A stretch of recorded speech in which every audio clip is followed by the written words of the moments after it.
wanted to say, just give you a personal shout out. There's a lot of places and a lot of things you could be doing on a Wednesday evening, but you are here with us. I'm going to explain who the us is in just a minute. So just take a minute and pat yourself on the back, and Mhm. thank you for taking some time for yourself this evening. I really appreciate that. You will appreciate it later. You know, you will thank us. You will thank us and thank yourself later for sure. But I am Janai Thornton, and welcome to Thank Me Later's session. It's called Open Enrollment Preseason, How to Choose Health Benefits for a Better Way of Life. I know the title is specifically focused on health insurance, but we are here to answer your questions and get you straight for open enrollment period. So if y'all want to talk about disability insurance, if y'all want to talk about FSA, if you want, whatever you want to talk about when it comes to benefits, we are absolutely here to serve you. Um, so this time is for you. You know, we do have uh, a particular agenda that we want to get through this evening, but we absolutely want to make sure that we're answering your questions. So please leave your questions in the chat, just to be respectful of everybody else, because I know we're all in our different environments. Please put yourself on mute. It's up to you. You can leave your camera on or off. And before I jump into what we're talking about, I want to take a minute and introduce some of the Thank Me Later team. Tiana Ridgway, um, who is our marketing director. We have, hey, Tiana. Hey, Janai. Hey, ladies. Good evening. Um, we have Lauren Mora, who is over all of our events. We got Black Women Will coming up, and supports us in so many different ways. Hey, Lauren. Hey, ladies. Sorry, my camera's not working, but good evening to you all. Good evening. And then I saw Courtney come on. Courtney is over our social media. And so when you see us popping on social media, thank you, Courtney, for that. Hey, Courtney. Hey, ladies. Just wanted to shout out our team this evening, and we are getting ready to jump right into it. So let me tell you the reason why open enrollment is important to me personally. I've had a lot of life events and unexpected ones too, because we kind of know how that goes. That but for me being intentional about our benefits, our meaning my family, we would have really potentially been in trouble. So everything from my son having an accident in college to me having a hysterectomy a couple of years ago, you name the life stuff, I have experienced it. And but for, again, being intentional about benefits, like I said, my family would have been in trouble. The majority of people in America who file for bankruptcy, the number one reason is because of medical expenses. And so there's a direct correlation. We're talking about people who we think these are people who don't have benefits. But you know what's crazy about that? The majority of the people who file for bankruptcy actually have health insurance. They actually have health insurance. So that's why we got to be very smart and intentional. So just a couple of things for you to think about as we get into our session. Did you know that on average, your wages are only about 70% of your total compensation? You know, so we get our paycheck. Yeah, we all know what that feels like every 2 weeks, once a month, every week, whenever you get paid. But that only relates to about 70% of your total compensation package. The other 30% of your compensation actually comes from your benefits. The question is, how much are you using them? The other question is, how intentional are you about open enrollment? Because I know a lot of people are like, girl, just give me those papers, let me sign it real quick, versus what the real process is for open enrollment. So we're going to go over that quickly. And again, anything else that you want to talk about as it relates to your benefits, life insurance, whatever it is that falls under that package for you, this opportunity, the floor is yours for sure. Okay, Tiana, did I forget anything to kind of get us kicked off? No, I think we're good. We can kind of talk about how do people kind of what's a part of the checklist? Like how do people kind of get in the mindset of open enrollment? But I think you covered everything from the beginning. Okay, good.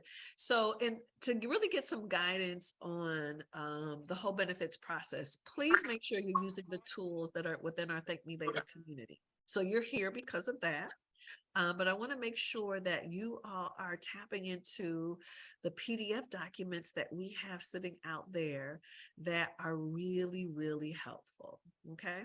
So let's talk about what should be on your open enrollment checklist. And if anybody has like a particular process that they go through, would love for you to share any strategies, any tips or tricks that you have, because it's super important. So let me, and this is something that I had to learn too, because I used to be kind of like diving in versus first stepping back and reflecting. And let me explain what that means. You really have to take some time to figure out for this current year, 2022, what has happened with me personally, and if you have family coverage, what has happened within my family? Have you had any medical challenges? Or maybe you had some in the past and now you're getting ready to get off of a prescription potentially. Maybe you've been putting off getting your wisdom teeth taken out, getting LASIK surgery. Did your family grow over the year? Like what has happened within your household? Are you, or maybe it's not even your immediate household. Do you have some additional responsibilities with your aging parents? Do you plan on moving? I never thought about open enrollment, looking at it through the lens of where my life is right now. Like where am I today? Like what has happened to us to this point? So that helps me with the reflection part. And so I want to make sure that you really take some really thoughtful time to do that, because then the next step obviously is what's getting ready to happen in your life next year. Again, maybe a planned procedure. Maybe you're going to have a baby, you're adopting a baby, your family's growing, you're getting married. Again, you're potentially moving, you need some help with your aging parents. Maybe somebody in your family passed away and you're having some legal issues with another relative. Like, who thinks about some of those issues can actually be handled within our insurance? So I just kind of want to pause for a minute and see if anybody has any thoughts about any life events that they want to drop in the chat to kind of share with us, or just any thoughts about what I'm sharing. Just again, this very different approach, because once you know what's happening in your life, then you'll know if you're signing up for the right benefits and if you're paying attention to all the benefits that are offered to you. Anybody have any feedback about any life events? Oh, Tiana says, I need to get my wisdom teeth pulled. Honey, I know you can put stuff off. Even for me, when I had my major surgery, my hysterectomy, I've been putting it off for like 3 years. Putting it off, putting it off, putting it off. And then when I finally decided I was going to do it, I was like, okay. But I timed it based on my deductible, like getting all of the information. So I want to make sure that you're thinking about, again, everything just a little bit more holistically. So I hope that makes sense. Janai, could you, just to provide some context, Mhm. timed it with your deductible, like what does that mean? Like how, what was the strategy for that? Because I hear what you did, Right. but I feel like could you walk us through? I don't know if anybody else feels this, of like planned procedures. Like Right. how do you approach that from your benefits perspective? Well, because think about it this way, we all know what our deductible is, and some of us have very high deductible. Some of them can be low. Some people have zero, and I have seen people who have like $5,000 deductibles. So knowing what your deductible is, number one. Then I had a very business conversation with my OBGYN's office. And what I mean by that is I needed to know exactly between my office, my doctor's office, and my insurance, how much of this would or would not be covered by my insurance. Like that's a dollar figure. They can tell you that because you think the doctor is charging something, the hospital is charging something, and we're so busy just kind of signing up, for our procedures or getting stuff done. I'm like, I'm talking to the business office because once I had clarity on my deductible, I wanted to time it. I wanted to time my procedure. So when I was thinking about all the other medical things that I had to do, anything else, any other appointments, anything that my husband needed to do, I wanted to make sure that we were going to meet the deductible and not push my procedure over into the next year where I was going to be back at the beginning of my deductible, having to start all the way over. I'm like, oh, since we're going to meet the deductible, we're going to get everything done that we need to get done this year. Because otherwise next year you're going to start all the way over. Does that make sense? Yeah, that makes sense. And like, would you say, is it like a certain time of year? Like if you're planning a procedure mid-year while you kind of built up the deductible to have it? Well, I think I was just kind of mindful of, I didn't plan my surgery around my deductible. I really kind of planned it around, I wanted to be off during the holiday time at the end of the year. So I planned that, but since I knew I was having my surgery at the end of the year, I was just very mindful of all the other medical things that we were doing leading up to that. Because I wanted to make sure that once I met my deductible, that we were going to cover everything else. Because otherwise, if I push it into the next year, we're starting all the way over again. So I hope that makes sense. And I had a family deductible too, versus an individual. So just kind of thinking about these decisions, because a lot of times we don't think about medical things as business. But like you literally need to be having some conversations with that office manager, not the doctor, because they don't know. Like you really want to have very intentional conversations with whether it's the dentist. We can spend a ton of money at the dentist. It is insane how much stuff can cost.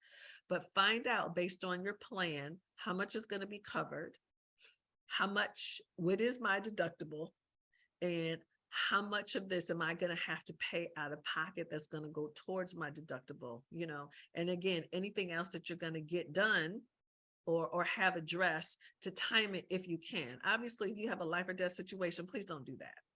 But if you have control over it and it's not life or death, then you can absolutely approach this more from a business money perspective, versus let me go ahead and get this done. So I hope that makes sense. And again, if you have any questions, please let me know. So we've kind of talked about being very thoughtful, kind of taking inventory about your life, being clear of what happened, what's getting ready to happen. And obviously we got to know the dates. Knowing when open enrollment is really important. I know several people who've missed it completely. You may not have a plan that automatically enrolls you. Sometimes, even if you're keeping the same plan, you have to re-enroll. It's super important that you're clear on that. What are the dates so you don't miss anything?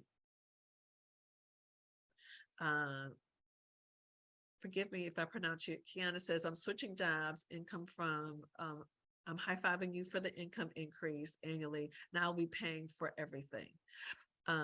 Listen, when plans change, and I don't want to be the bearer of bad news. I'm a company owner. I'm on the employer side of going through open enrollment right now. I'm looking at plans. I cannot believe how much health insurance has gone up. I'm just like, this is insane.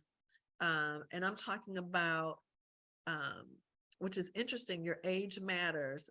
I feel it's a little age discrimination, but even our younger people on our plans, minimally, they're going up 12%. Somebody like me is at almost 17%. So don't be surprised when your employees may be saying something to you about your rates going up. So just be mindful of that, because they are absolutely, they're going to push that cost. I think this is COVID cost that they're going to be pushing back onto us.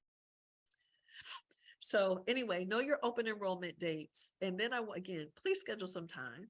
get very intentional about going through your plans. So I want to talk about all these plans. I've been looking at Humana plans, the Gold plan, the Platinum plan, this plan, HMO, PPO, POS, like all of this terminology. But again, the type of plan you pick depends upon your life. It literally is like your fingerprint. Are you generally pretty healthy and only thing you're doing is your regular routine visits? Are you under the care of a particular doctor?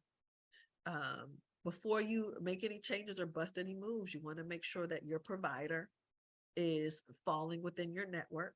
That's where a lot of us get in trouble, out of network. We know what that means. You're going to a doctor who does not necessarily accept your insurance. You just want to make sure that you're clear on all of those things as you're going through. So I always have my doctors. I want to know that as I'm selecting, because I kind of have a couple of non-negotiables. Like I got to be able to rock with certain physicians. A couple of other ones, it might not be as big of a deal. But I kind of have my crew that I've been rocking with for a long time that I absolutely want to keep. So you want to go through those decisions. Again, do you have prescriptions? Is it you and someone else? Do you have a child who's going to college out of state? Like all of things matter. And again, we're normally just trying to sign up for a plan and we're looking at how much is going to come out of our check versus looking at things across everything. Because I know a lot of us are just making decisions like, what can I afford? Obviously, affordability is important, but if you have a dependent, what impact does that have? What impact does that have? And where is this said dependent? Again, particularly if you have children who are going to college out of state. So please keep that in mind as well. So focus on that health insurance, but don't focus on it so much that you're skipping the other coverages. That short and long-term disability. Got to have it, ladies. Life insurance, that group life insurance, typically that group term life insurance is a winner. And then obviously the other ones, the vision, the dental. So any other questions? Because I know I've been saying a lot, but before I just kind of run in, I want to make sure that you're clear of all of the benefits that could be potentially offered to you. Because there's no rules. As an employer, I don't have to offer anything. I have no federal or state guidelines. I don't have to offer any policy of any type.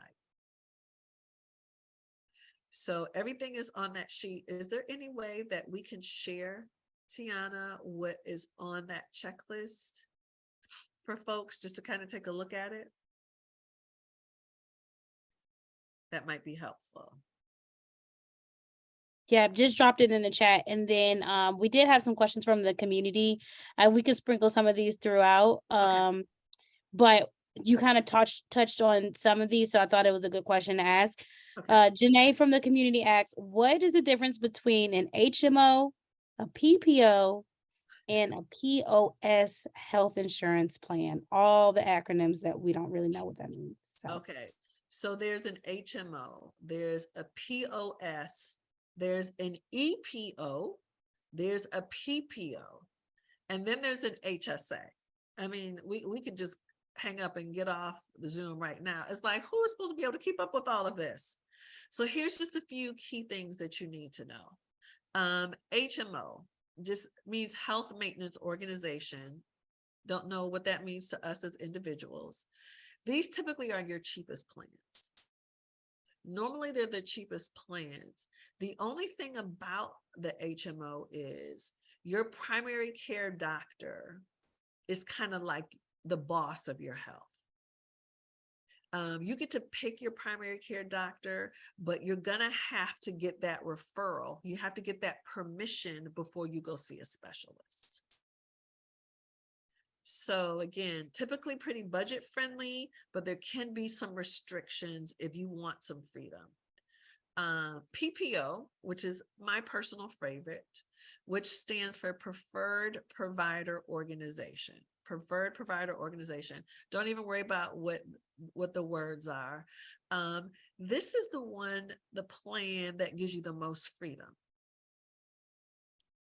you tend to have the most freedom as far as the specialist that you want to see. And you may even have a little bit more wiggle room if your doctor is out of network. Okay. But guess what? This freedom is going to cost you more. So again, I'm a fan of it because I like having a little bit more control. I don't want to have to go to my primary care physician to get the permission to go to a specialist. I just want to pick up the phone and say, oh, I need to go to my dermatologist and make that happen. So again, that's the PPO, definitely more freedom. Okay, the POS. This one, POS stands for point of service. Point of service. So point of service is, it's kind of, to me, it's almost like a hybrid of the PPO and the HMO, meaning that they tend to be a little cheaper than the PPO, but it is going to require a referral to go see a specialist. You are going to have to get that referral, but you are going to get a little bit more freedom with their out-of-network doctors. So again, to me, what should be driving this is what type of doctor you need to see and why. Do you have like this ongoing health condition, or are you just kind of in the middle of something that's going to end? That to me would be driving. Do I have a child with special needs or some health challenges? That will help me decide how much freedom do I need. Because the last thing you want is to get a plan that you're only focused on price and not what you're getting and why. So hopefully that answers that question, Tiana.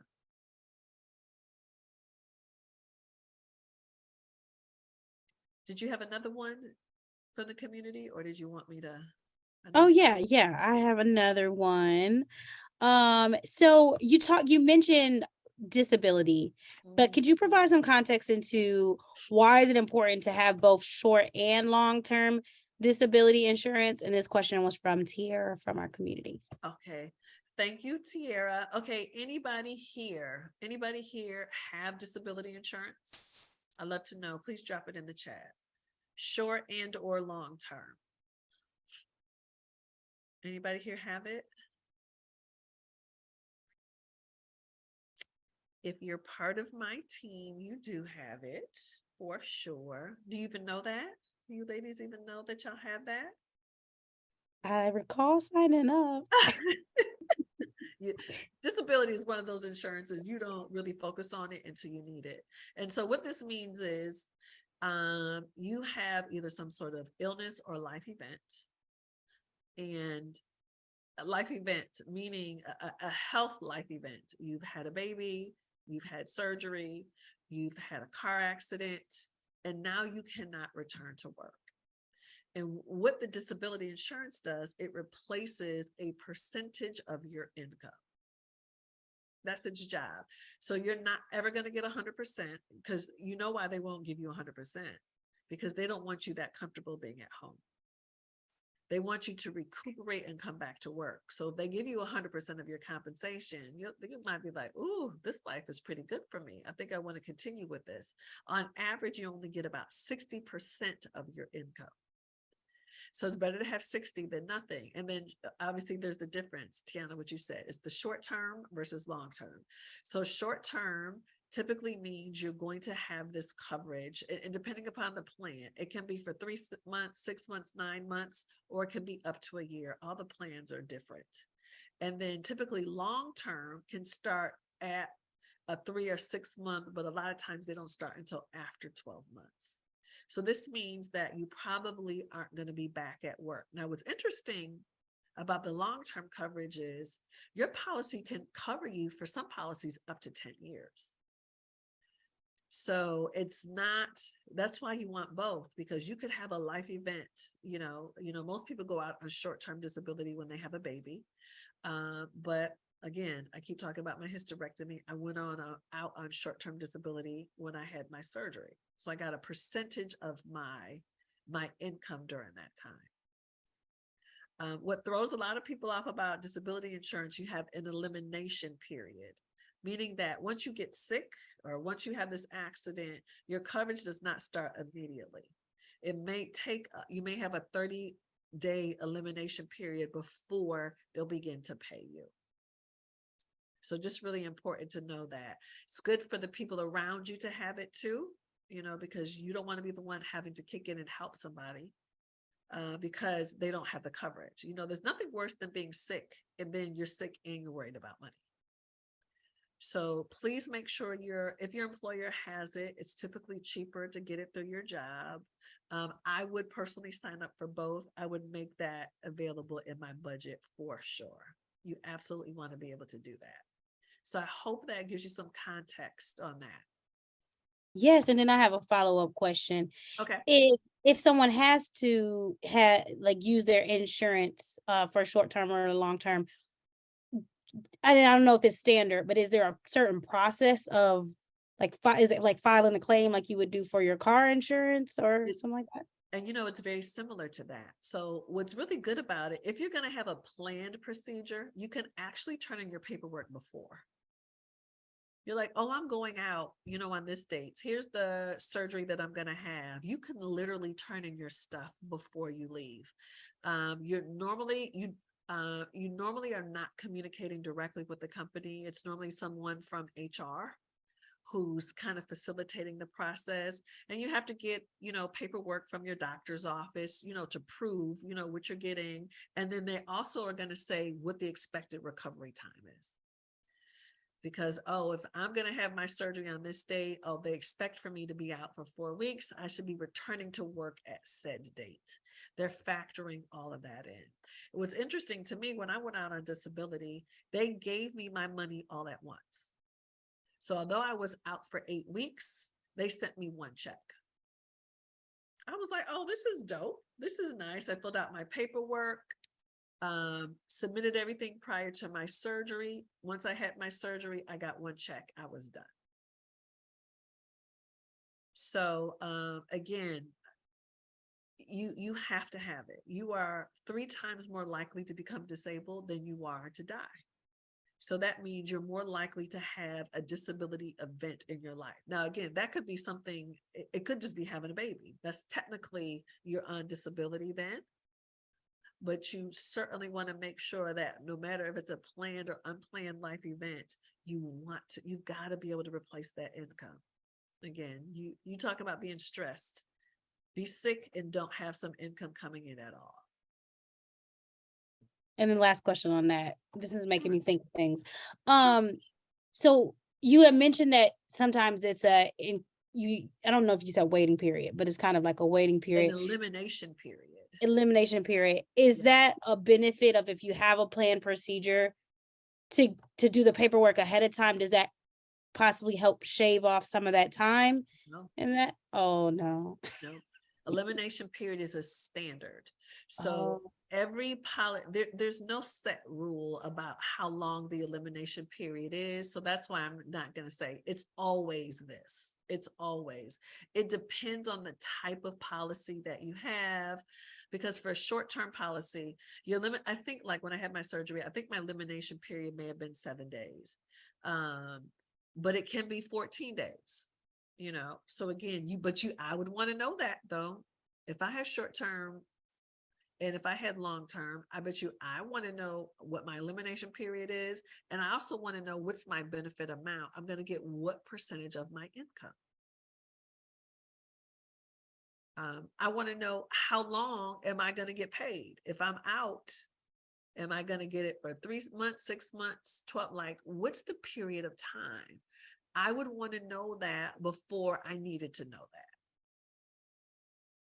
So just some things to think about, not to be paranoid or afraid, but if you need it, you don't want to be, oh my God, trying to get my footing. Like you want to know what to do.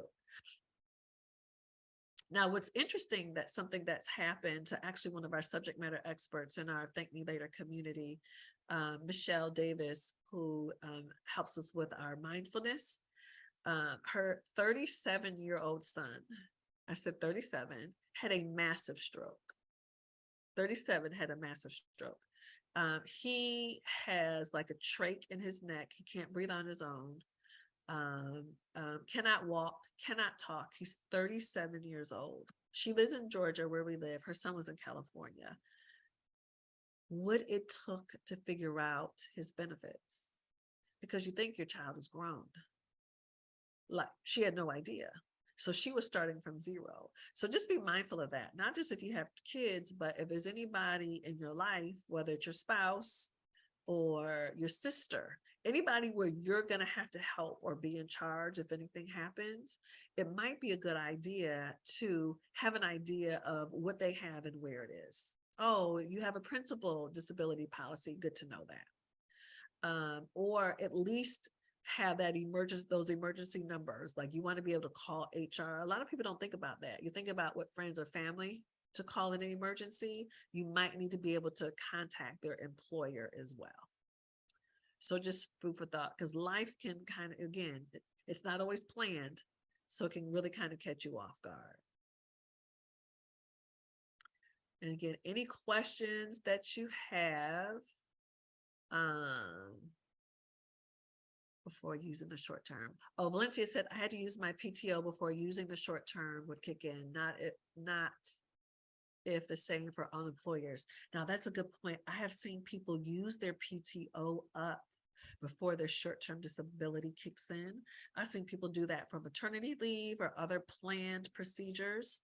So again, you want to know what your company does or does not offer. Thank you for sharing that, Valencia.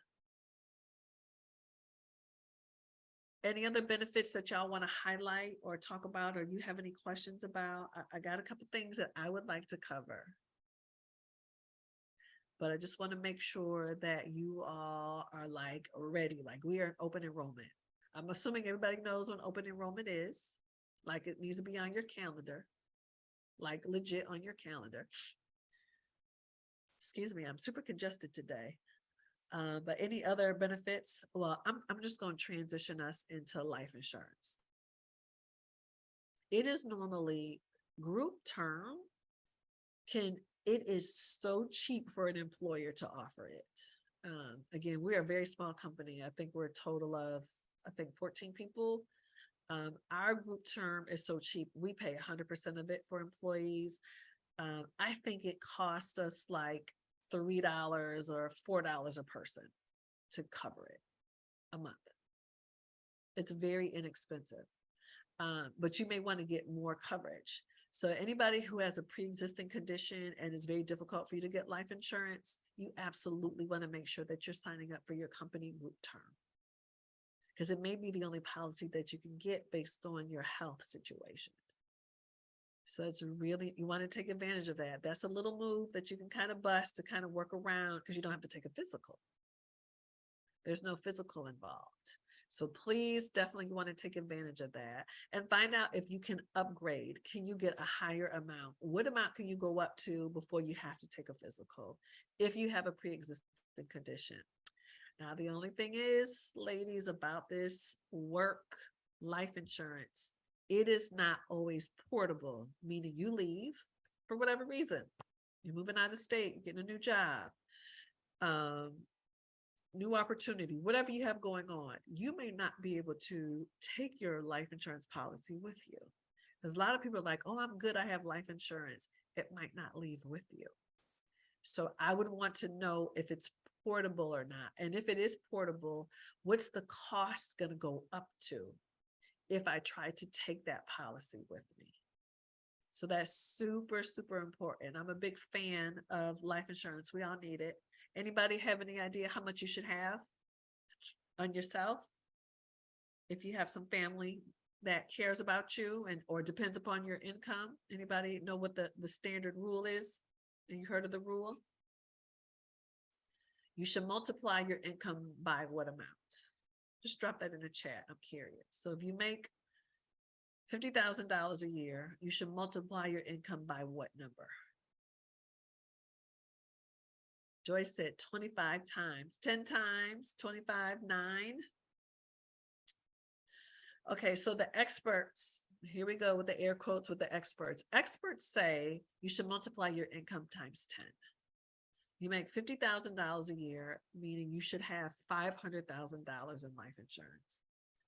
I say you get whatever you can afford, like with your eyes closed, easy.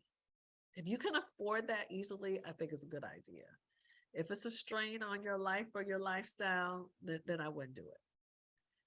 So I'd like to see you maybe between that 5 or 10 times your annual income, maybe between that 5 or 10. But if that's beyond your budget, don't do it. Please don't do it. Over 25% of people stop paying their life insurance within the first 3 years. So I want you to get what you can pay, again, eyes closed. I believe in paying life insurance all at once for the year instead of paying monthly. Then that way I don't have to worry about if some life happens or not. We're going to continue with that, with the policy going. But again, through open enrollment, this is a great time to look at that. It's certainly a great time to look at that. Any other questions?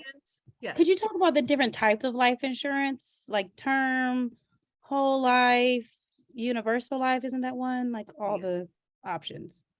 Listen, there are so many of them now. I'm just like, what in the world? I'm like, the life insurance industry has done a great job of creating new products. They keep slapping these very interesting names on top of them. Variable life, whole life. There's all of these different terms, but there's really only two main types. Term is like renting. Whole life is like buying. So a term policy, which I'm a very big fan of, you pay for your insurance, you stop paying, that's it. It has not accumulated any value. As soon as you stop paying, your coverage is over. It's done. And the term is for a certain period of time, 10 years, 20 years, 30 years. I think the longest term I've ever seen maybe is 30 years. I don't think I've ever seen a 40-year term. Whole, on the other end of the spectrum, means in addition to having this death benefit, somebody passes away, say the policy's worth $100,000, they pass away. In addition to that death benefit, as you're paying, your policy is increasing in value. So part of what you're paying is covering your premium, but your policy now actually has value. So in addition to the death benefit of this 100,000, maybe when the person passes away, maybe now there's like $150,000 available based on what they've paid in. So the policy is increasing in value, but of course that whole life policy costs more. It absolutely costs more. So again, please do what works for your budget. Although I'm a fan of term, what I have learned now that I'm in my 50s, this insurance that I got in my 20s and my 30s, it was term policies, and I had like maybe the 30-year term. Guess what? Now that I'm in my 50s and those term policies now are over, getting life insurance at my age is a whole lot more expensive. I just went through this process with my husband. One of his policies, term policies, was expiring and we were getting a new policy. I was like, you have got to be kidding. I cannot believe it cost this much more. And yes, it cost that much more. I'm like, this is insane to me. It's insane. So again, I would make sure. Another thing that's really important about life insurance, you want to know how the company is rated. So there's something called an AM Best, capital A, capital M, the word best, BEST. There's an AM Best rating. You want to make sure that you're dealing with a company that's at least an A rating. And that lets you know how financially stable the company is. Because you're paying all this money. If you pass away or your loved one passed away, you want to know that the company can pay this death benefit. If they don't have an A rating, I would not buy it, because companies can have a B rating. Companies can have a C rating. That lets you know how financially stable they are. Please ask for their AM Best rating. Super important that you do that. Any other questions about the health insurance or any other benefits? I want to make sure that y'all are good and ready for this open enrollment season. Does somebody else have a question? I have another from the community, but feel free to chime in if you guys have a question. And then I want to make sure, Tiana, I saw that we have a mentee. I did not kick off the mentee. Did you want to do that now, or did you want to wait a minute? Yeah, we can do that now. And as Okay. I'm pulling it up, you can talk about so this question from the community says, if you are married, how do you decide if you should use your spouse's health, dental, vision insurance versus your own? Okay. Great question. So for those of you who are married or thinking about getting married, you may have a choice between choosing between your benefits or your spouse's benefits. And how great is that to have a choice? I'm looking at a few things. I'm looking at the type of plans, what they cover, and of course, also cost too. So you want to just be able to kind of lay it all out and compare to see, and make sure that you're comparing apples to apples, because you want to make sure, if you're comparing Blue Cross Blue Shield to Humana, they're not going to use the same terminology to explain the plans. You just want to make sure that you're comparing deductibles. You're comparing doctors. You're comparing in-network, out-of-network. You want to make sure you're looking at those, again, not getting stuck with the terminology. You want to look at those specific things and then the cost. Now, you and your mate need to figure out if it's going to be on your insurance. Is he contributing anything to help with the coverage? Because I know it can be that dance of, I don't want it because it's coming out of my check. But maybe because you're the one contributing to the benefits, maybe now your spouse is paying extra on an additional bill. So you can work out the logistics of how you get that paid for. But again, I'd be really intentional about comparing the details of the plans, not just the names of the plans. Thank you for that question. Yeah, shout out to Carla from our community. Thank you, Carla. All right, so I can share my screen.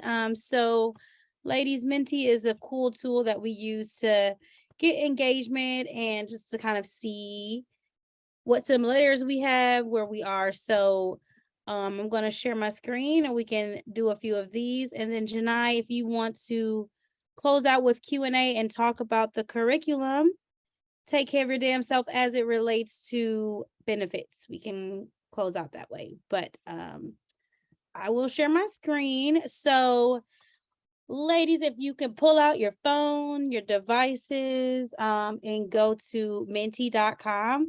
We just have a few questions that we want to ask to kind of see where you are. And the whole purpose of this, Janai talked a bit about assessing where you are before open enrollment. So just kind of want to go through these questions so you can kind of do this self-assessment, see, what life experiences you might anticipate.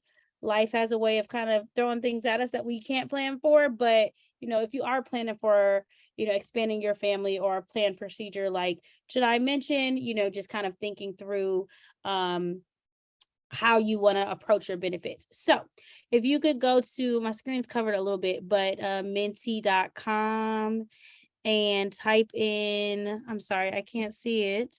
Okay, type in 1515-8936. So, you are already on it. I'm going to do it as well.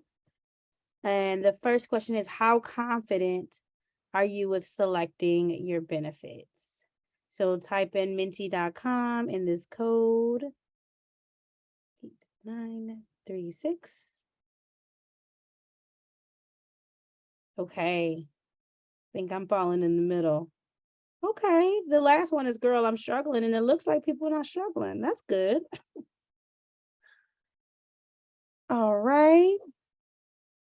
So our next question is, what life changes do you anticipate having next year? So you can choose all that apply.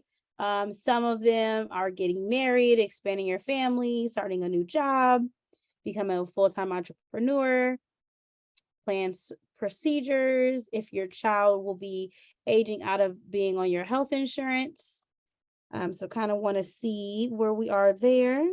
I'm going to do it as well. I think only one of these apply to me. This wisdom tooth. Okay, what do we have? A few planned procedures. Starting a new job. That's exciting. Congrats to you. Getting married, becoming a full-time entrepreneur. Lovely. We have some entrepreneurship resources in the community, so definitely check that out. Type in entrepreneurship in the search bar. All right, lots of planned procedures here. And we're going to circle back about child graduating from high school and child is turning 26, aka will be off your health insurance. We're going to circle back to that as we begin to wind down. So this is an open-ended question. What benefits, if any, are you confused about the most? So is there anything that you kind of need have some questions? I know we covered a lot. But if there's anybody is confused about anything or needs some clarification, you can type it in.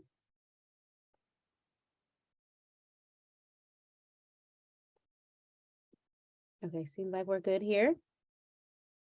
What benefits do you use the most? So may not be confused about them, but what ones do you actually use the most? And I'm going to type in mine.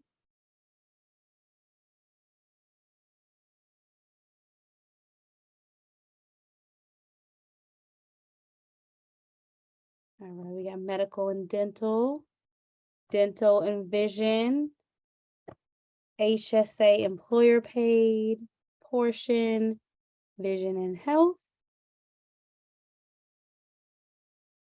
medical and dental. So sounds like we're kind of using the same ones.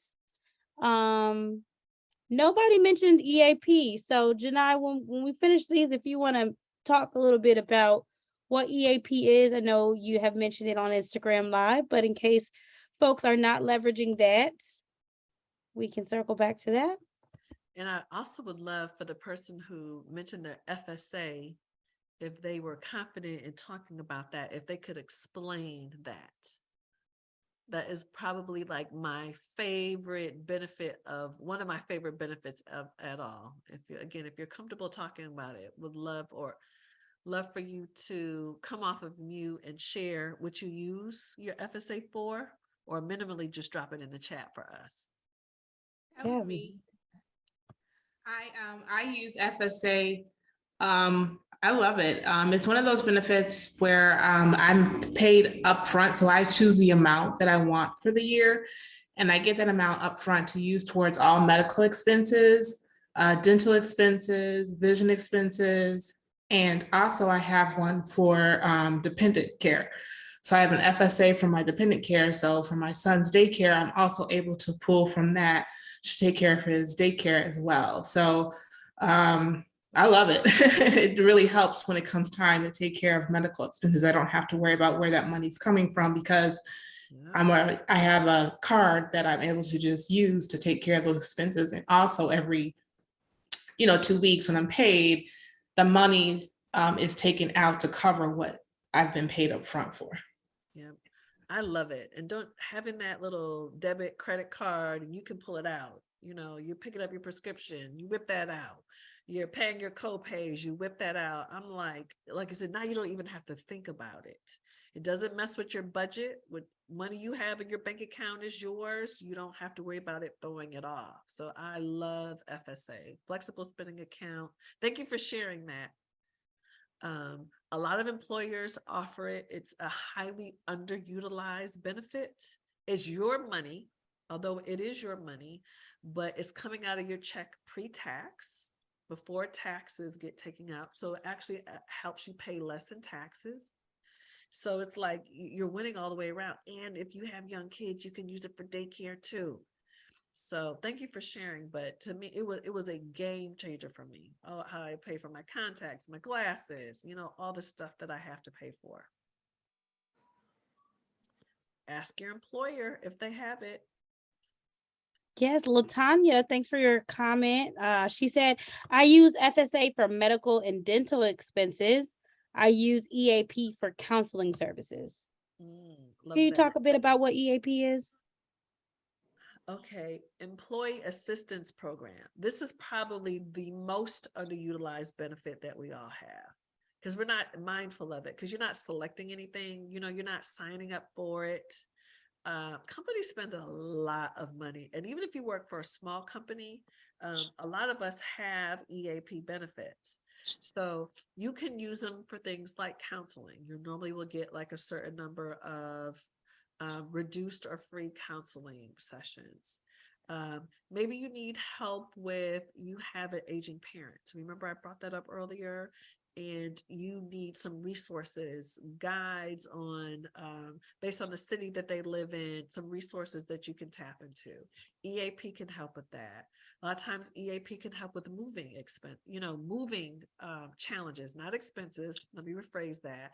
But if you need some guidance with moving, again, maybe you need reduced or free legal help. A lot of times EAP can help with that.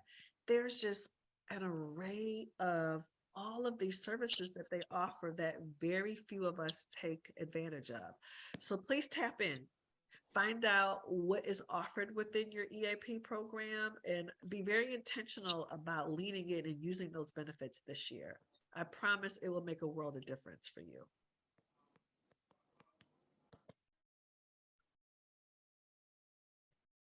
Thank you for bringing that up, Tiana, for sure. Absolutely. Any other questions? Anything else that's on your mind? Please drop that in the chat. Would love to hear about it.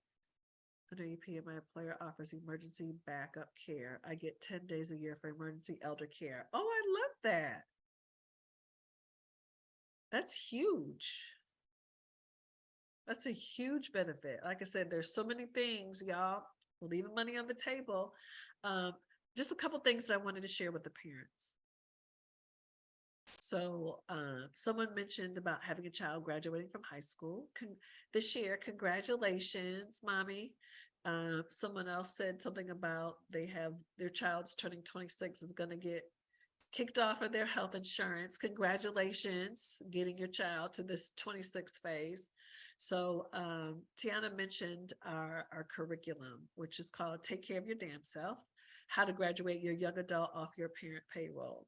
And so what it's really about is for us to take care of ourselves and for us to be able to empower our adult children to take care of themselves too. So we have this whole chapter on benefits, which I wrote personally based on my experience with benefits. And, what's very interesting is when you have a child graduating from high school, if they're going to college out of state, your insurance may not cover them when they're out of state. You may be out of network based on your plan. As you're coming into open enrollment, please make sure you're having a conversation with your benefits coordinator about this fact if your child is going to college out of state. Most universities now offer an insurance plan. Most kids have to show proof that they have health insurance now. I used to always blow that insurance off when my kids were in school. You may need to look into it. Find out what the cost is. Because you want to make sure that you can fill that gap. So I strongly suggest that you do that. And again, we have a lot of information about that within our curriculum. Again, you go to endparentpayroll.com. Now you have this 26-year-old, like now they're like grown for real. I remember both of my kids' birthdays are in July. I would get a letter like in January that they were on the countdown, getting ready to get kicked off of my health insurance. If they have a full-time job and their employer offers benefits, obviously they can take advantage of that. Otherwise, you're going to have to go to healthcare.gov, G-O-V, healthcare.gov. That's the healthcare marketplace, Obamacare. Open enrollment for healthcare.gov begins November 1st through January 15th. So it's a good time. You can start looking at plans now. We want to make sure that your child is going from coverage to coverage though. All right. So again, healthcare.gov, but please feel free to engage with our new curriculum. And it's going to help guide you through a lot of these things that we don't think about as our children now have become adults. But what do you do when it comes to car insurance? How do you handle certain legal things? That was a big thing for me, realizing I didn't have certain rights with my kids anymore.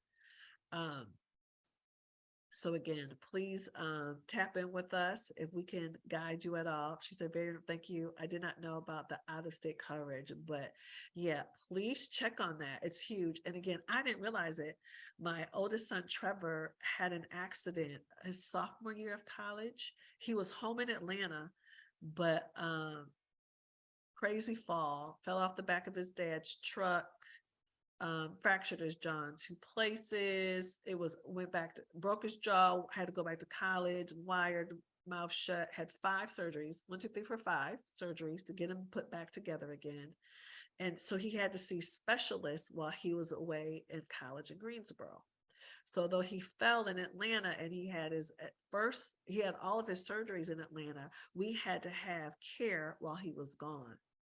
So thank God we were lucky that our insurance covered him. And like I said, I just blew off the insurance that A&T had. Never thought that I needed to ask if we were in and out of network when he was out of state. So please share that information with your family and friends, because you don't want a life event to happen. And it doesn't have to be anything bad like an accident, but maybe if your child is diabetic and you want to have a specialist where they go to school that they can go see if they needed to. You want to make sure that your kids have that access.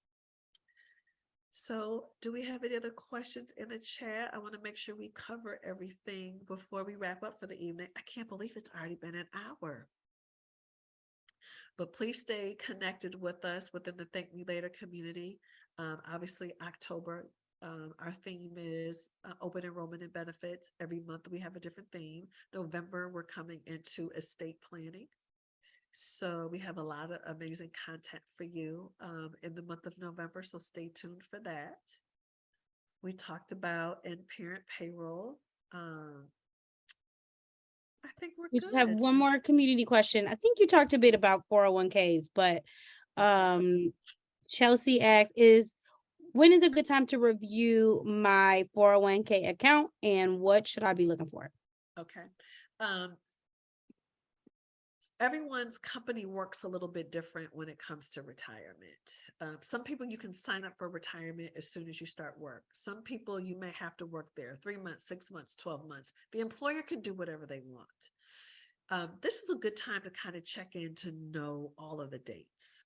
So if you're not enrolled, please check the dates. That should be a goal of yours to get enrolled. You are responsible for your own retirement. You are responsible for your own retirement. So I want to make sure you're taking advantage of that. The other thing now too, if you're already contributing, congratulations, happy that you're doing that. But I want you to, once a month, minimally, you should be looking at your account. Maybe this is a good time to increase your contributions. Is there any other retirement benefits that your company offers? Do they match, not match? Like, companies are constantly making changes to benefits. I want you to lean in and make sure you know exactly what's going on with your retirement. So a lot of people don't focus on that at all, but I would. A lot of you all also, based on if you work for a larger company, you might be able to participate in a stock option purchase plan. Man, I wish I worked for a company that offered that. You want to be able to lean in and take advantage of that too. So again, think about this. This is like money on the ground. It's laying around on the ground. Are you gonna take some time and figure out what's fully available to you? Because you're already there working. You're already there. But can you go head on and make that connection? And again, go just a little bit deeper and see what other benefits you can fully take advantage of. But yeah, please focus on that retirement too. It's part of that whole suite, that other 30% of your compensation that you don't want to ignore. Thank you for that question, Tiana. So Joyce said, thank you for a very informative session. I thoroughly enjoyed it. Good. Hope you all enjoyed it. Please continue to follow us on social media at TML Money, and also me personally, Janai Thornton. And just stay tuned within the community for our additional programming that's coming up.